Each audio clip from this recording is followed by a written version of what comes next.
Here are some of the strangest feelings in the world.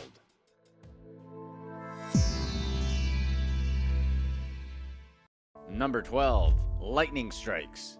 Without a doubt, being struck by lightning isn't the best sensation out there. Not too many people can actually talk about what it actually feels like. First things first, even if you do get hit by lightning, you're likely to survive. What happens after you're struck by lightning can vary dramatically depending on whether or not you're hit directly or indirectly. South Carolina man Melvin Roberts says he's been struck by lightning a total of 10 times. At least that's what he claims. He made headlines back in 2011 when he was struck by lightning for the 6th confirmed time. Roy Sullivan still holds the Guinness World Record for most times of getting struck by lightning. According to him, when the lightning hits you, it's like being hit by a freight train. It knocks you out and it knocks you down.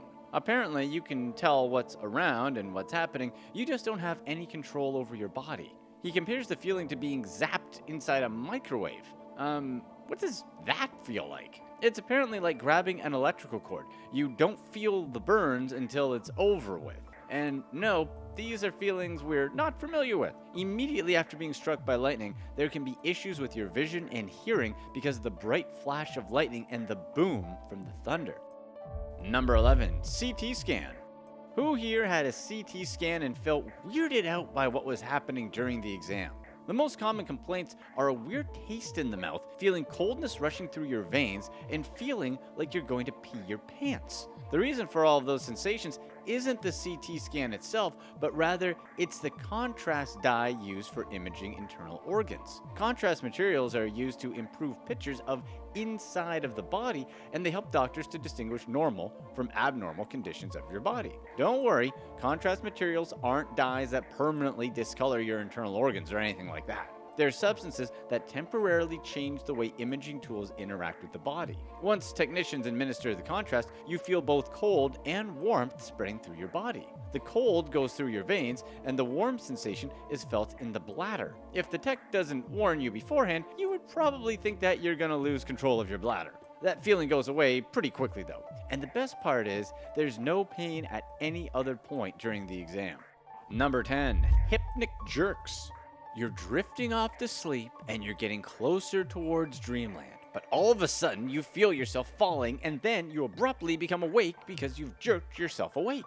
Sometimes it feels like you're in free fall or maybe you're floating, but of course that's not happening. So what's going on? Technically, you experience what's called a hypnic jerk. Scientists actually don't know for sure what causes hypnic jerks, but they have a few ideas. One theory is that they represent the side effects of a hidden battle for control in the brain between wakefulness and dreams. Hypnic jerks are the last gasps of normal daytime motor control. In other words, when the effects of sleep are just beginning to take over your body and brain, your waking self seems to creep back in and unexpectedly sometimes startling you awake. Another theory is that your body thinks it's falling, and it's an evolutionary theory. Our primate ancestors often had to sleep in trees. Psychologists have suggested that a hypnic jerk could be an archaic reflex in our brain. It misinterprets the muscle relaxation accompanying the onset of sleep as a signal that we're falling out of a tree.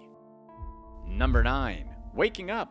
For years, anesthesia awareness has been shrouded in mystery. Although extreme experiences are rare, there's now evidence that around 5% of people wake up on the operating table. That's actually scary. But most people aren't able to remember anything about it because of the amnesia effect of the anesthesia. Whether or not that's something we should be concerned about is both a practical and a philosophical question. There are the people who do remember waking up in the middle of their own surgery. As you would expect, the experience was terrifying. Patients who've woken up during surgery say the temporary paralysis is the most distressing part of the event. Most patients feel no pain, but some of them do, and they end up lying on the table unable to move anything. Number 8. ASMR. What's up with all the slime poking or plastic crinkling content on YouTube lately? To some people, it's a whole lot of weirdness, but to those who experience ASMR, it's a convenient form of self-care. They watch these videos to relax. ASMR stands for Autonomous Sensory Meridian Response, a term that was made up in 2010. Real-life experiences, such as having your hair shampooed and styled, can set off brain tingles similar to ASMR. But even just watching videos with certain sounds and visuals trigger an ASMR response in some people. It can be hard to wrap your mind around ASMR if you haven't personally experienced the apparent head buzz that certain sights and sounds can cause. People watch ASMR videos for the deeply calming, brain-tingling sensation that it produces and swear ASMR videos help them relax and fall asleep. Apparently, a deeply relaxing sensation with tingling in the scalp is the result of a certain stimulus, often a gentle sound. Some say the feeling cascades down their spine to their limbs. Some research suggests that ASMR may overlap with synesthesia, an unusual condition that involves hearing colors or textures, or seeing or tasting sounds. But don't confuse ASMR with the goosebumps you get when you hear music that moves you. That's apparently called frisson, a French word for shiver. Number 7. Sleep paralysis. This so-called sleep demon has been happening to humans for thousands of years, although science has only managed to explain it within the last century. Approximately 6 to 8% of people will experience sleep paralysis at some point during their lives. The crazy thing is that sleep paralysis is actually a hallucination. This occurs when you're jolted awake in the middle of the rapid eye movement phase of sleep, right in the middle of a dream. During the dream phase, your brain typically shuts off signals to the rest of the body so you don't act out on your dreams. Obviously, acting out our dreams can sometimes be dangerous. However, stress can disrupt the sleep cycle and jerk you out of your dream early while your body is still in this lockdown mode. This would leave you fully conscious but unable to move after waking from a dream state. An episode of paralysis would leave you unable to speak or move your body, even though you're fully aware of what's happening. You're still able to breathe normally, but some people feel weight on their chest and struggle to catch their breath. Basically, your brain is still dreaming and it's projecting your dreams into the real world. An episode can last for seconds or minutes. So, would you get out of it? The episode usually ends on its own, but a small percentage of people can only snap out of it with help. They can only wake up when someone else touches them or talks to them. Number 6. Bladder brewery. Now and then, a bizarre case study comes along that reminds us how unbelievable and unpredictable the human body can be. One of the most bizarre feelings that can be experienced is the sensation of your very own body becoming a brewery. Yes, your body can theoretically do this. There was a case of a lady where her body produced its own alcohol. Yes, that's right, she produced and got rid of alcohol by peeing. And no, she wasn't drinking any alcohol, although it took her doctors a while to believe it. 2 teams of medical experts thought that the unidentified 61-year-old lady was hiding a problem from them. All her urine tests came back positive for alcohol. She was also suffering from cirrhosis, a liver condition associated with heavy drinkers. She was on the waiting list for a liver transplant. But after specialists from the University of Pittsburgh Medical Center got involved, the woman was finally correctly diagnosed. They found out that her bladder actually was fermenting alcohol. It's so rare, she's actually the first person in the world to have been diagnosed with it. After numerous tests, docs realized that the woman had high levels of yeast in her bladder. This is yeast produced naturally by the body, and it's similar to a fungus known as brewer's yeast. Beer makers use it to convert carbohydrates and grains into alcohol. The same type of conversion process was taking place inside her bladder when she ate foods containing sugar. And it was taking its toll on her liver, which had to try and get rid of the yeast. Number 5. Deja vu and deja rev. Deja vu is the phenomenon that a person experiences when they feel that they've experienced an event in their past. We don't think that we need to say that deja vus don't actually tell the future, but they're a very real feeling because it's a little trick the brain does. Deja vu was thought to be caused by the brain making false memories, but research now suggests this is wrong. A team of scientists did a few experiments and managed to trigger deja vu in volunteers. And they got to some interesting conclusions. It was expected that areas of the brain involved in memory, such as the hippocampus, would be active during this phenomenon. However, that wasn't the case. The team found that the frontal lobe was active instead. These findings suggest that deja vu is a sign that your brain is doing a little test. Researchers think that the brain is probably checking through our memories and sending signals if there's some kind of memory error. Basically, a conflict between what we've actually experienced and what we think we've experienced. Deja vu may be a sign that your brain's memory checking system is working well. If you get deja vu a lot, you're probably less likely to misremember events. On the other side, there's deja rev, which means already dreamed. It's a lot like deja vu, but instead it's something that you dreamt, but it happens in real life. The deja rev phenomenon apparently feels like a dream that controls you. It feels like you're living in a dream, except you're awake. Number 4, that sinking feeling. You know that sinking feeling you get in your stomach as the plane takes off?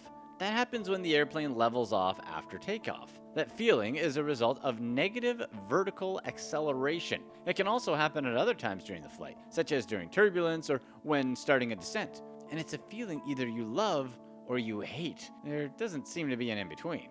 Basically, you and the airplane are both on a steady climb. When the plane levels off, you continue to move up faster and the seatbelt decelerates your own personal vertical climb. What you feel is your stomach floating up a little inside your body. While the seatbelt is holding you down, it doesn't hold your stomach in place. Another familiar example happens anytime that you're traveling in a car. If you're in a car moving at a constant speed, of course, you're moving at the same speed along with it. When the car slows down, your body will want to keep moving. This is, of course, much more noticeable when the brakes are applied harder. The deceleration of the car is more extreme. In an airplane, the exact same thing is happening, except it's in a vertical direction instead of a horizontal direction, like a car. Number 3, cryotherapy. Whole body cryotherapy is the latest craze. In the simplest terms, it's a short, sharp temperature shock. You stand in a chamber at sub-zero temperatures, and as the theory goes, you get a ton of healthy benefits. The frigid temperatures are supposed to improve healing times for sports injuries, but studies investigating cryotherapy's ability to speed up recovery suggest that an ice pack probably has the same benefits. But people don't do it only for medical relief. It's also supposed to provide a sense of adrenaline-fueled euphoria. You get some safety equipment when you go in, such as thermal socks, a pair of shorts, and a surgical face mask to protect your airways from the cold. People who've undergone cryotherapy describe the experience as unusual and not particularly pleasant. The hairs on your body turn into tiny icicles and your eyelashes freeze. And, oh yeah, you're extremely cold. The cryotherapy chamber is nothing like being outside, though. There's no wind and virtually no moisture in the booth. If there's even a slight breeze and damp air, you're definitely not in for a good time because of the wind chill factor. Number 2, nasopharynx swab. COVID tests are all the buzz right now, and it completely makes sense. Maybe you've had one. Maybe you haven't. What does it feel like to actually undergo one of the nasal swab tests for COVID-19? Well, let's just say it's not comfortable. It's not pain like you'd feel from a shot or something like that. Think about how it feels when you get chlorinated water up your nose in a swimming pool. The reason for this awkward feeling is because of the complex nerve endings in your nose that tells your brain this isn't right. That burning sensation makes you want to blow the water right back out. Turns out, the swab test for COVID-19 is more intense than that. Some people who've undergone the test describe it as a deep burning sensation that often gives you tears, and sometimes it makes you cough.